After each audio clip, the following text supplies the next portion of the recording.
My name is Brian O'Hara, Brian O'Hara. I am the Minneapolis Police Chief. Earlier today, our officers, along with sheriff's officers, members of the BCA, with the assistance of the State Patrol, located a stolen vehicle in this parking lot. That vehicle had been identified earlier in the day as being involved in a pattern of robberies. This has been an ongoing problem that the city's been experiencing, with robbery sprees being committed by juveniles. But it's one that we've been working hard around the clock with our law enforcement partners. And I'm thankful to say again today, after a short foot chase, 5 juveniles were taken into custody from that stolen vehicle. We believe those juveniles had been involved in at least 2, possibly 3 robberies earlier today. One where an elderly victim was pushed over and robbed, and another one where a female in her 50s was robbed on the south side of Minneapolis. The vehicle that was recovered today had been reported stolen earlier today from the Little Earth area of the city. This has been an ongoing problem. The police department has activated a new strategy, a response protocol. We've had our investigators, juvenile investigators, working around the clock to try and address it. And I'm proud and I'm thankful for all the work done again today to make these 5 arrests. We suspect these juveniles may have been involved in additional robberies that had occurred yesterday. But it does appear that our strategy is working, our plan is working. I'm thankful for the help from the Sheriff's Office, the State Patrol, and the BCA, as that was critical today. In the past, the few times that we have activated our robbery protocol, we've had to stop response to non-emergency calls for service. That was not necessary today because we did have the assistance of outside agencies as well as our community react teams. Are there any questions? Chief, can you talk a little bit about I know you can't go into great detail about your strategy, but some of the strategies that you think are working, perhaps? Yeah, well, obviously, when this first happened, that first weekend that we experienced this, it was very bothersome. I believe we had about 40 robberies over the weekend. One Saturday night from about 8 o'clock to almost 2 in the morning was terrible. And what was disturbing the most to me is I was totally unaware that it even happened until the next morning when I was reading crime reports. So the number one thing that has to happen now is all of our supervisors are responsible for immediately identifying as quickly as possible whenever we have a pattern, a spree that's emerging, notifying me directly and everyone else in the chain of command, and literally stopping everything else that's not an emergency and redeploying resources so that we can stop this problem and identify suspects as quickly as possible. What happened here today is a direct result of that. And again, I can't say enough about our partners who helped us do it, but also the residents, the community. This vehicle was tracked for a couple hours today, different parts of the city. And what helped a lot to that is citizens, residents calling in and reporting that they were observing a car that looked suspicious, that was driving erratically. That helps, particularly when we have the help of the state police in the helicopter overhead. It's very helpful to try and tracking and identifying and making arrests as quickly as possible. At the same time, our investigators literally have been working around the clock. This is a huge caseload for them. The amount of juveniles and just the amount of robberies that's been happening in such a short period of time. I can't say enough about how hard they've been working on their end because we've made arrests also after the fact. But the number one priority for us is to stop these robbery sprees as quickly as we can and to make arrests before someone gets seriously hurt. And I'm definitely thankful for everyone in the community today that reached out and called us to let us know they were seeing something that looked suspicious. It was very helpful.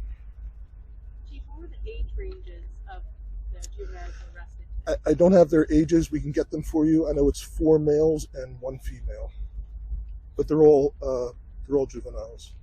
Are there specific challenges, when you are looking into juvenile suspects that present a different challenge?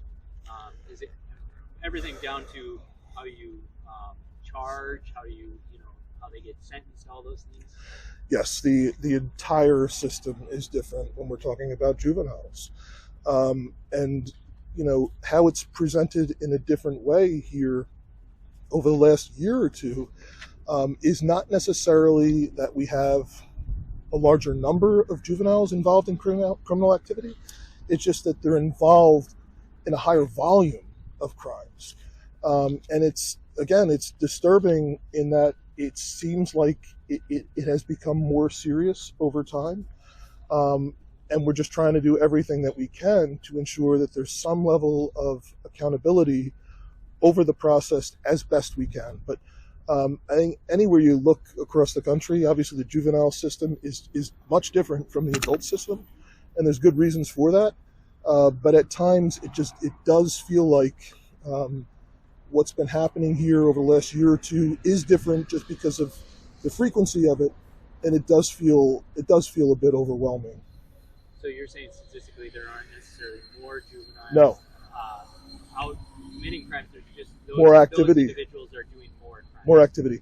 The one thing that I have noticed that is different, I would say about on average, the age is about a year and a half younger of offenders. And again, the biggest thing, my opinion, that has contributed to this is just the social media, TikTok craze, exploiting the ease of which you can steal Kias and Hyundais. The robberies that happened yesterday, we recovered 2 stolen Kias.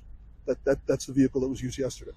So there is definitely an overlap between kids in stolen cars that were just joyriding before, now are also doing this and other more serious crimes and endangering themselves.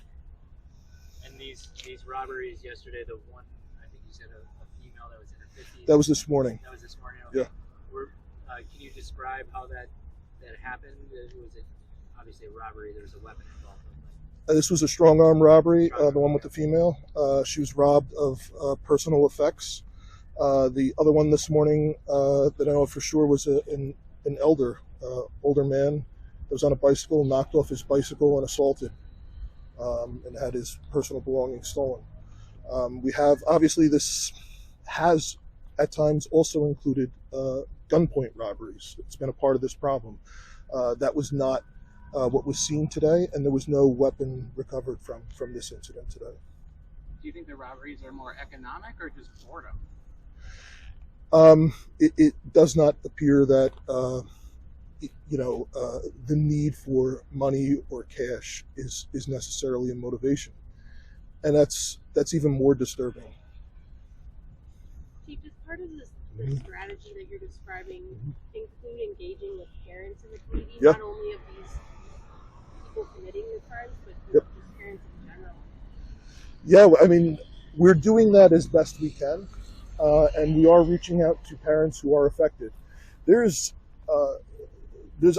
been several arrests that were made. The last 3 that we have made this weekend were only possible because parents helped us. Those 3 kids before today, the last 3 that we brought in, that wouldn't have happened if parents weren't involved and parents weren't concerned about trying to do something for their kids. And I tell you, there are several other juveniles that are involved. We know that we have not yet been able to make arrests for, but we continue to work those cases and build evidence. And we do continue to try and reach out to parents and other caregivers who may be influential in trying to ensure that we put a stop to this behavior. It's absolutely necessary. We can't do this without them. Yeah.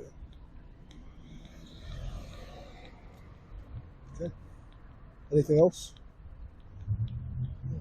Thanks so much. Right. Thank you. Take your time getting back. Enjoy the weather.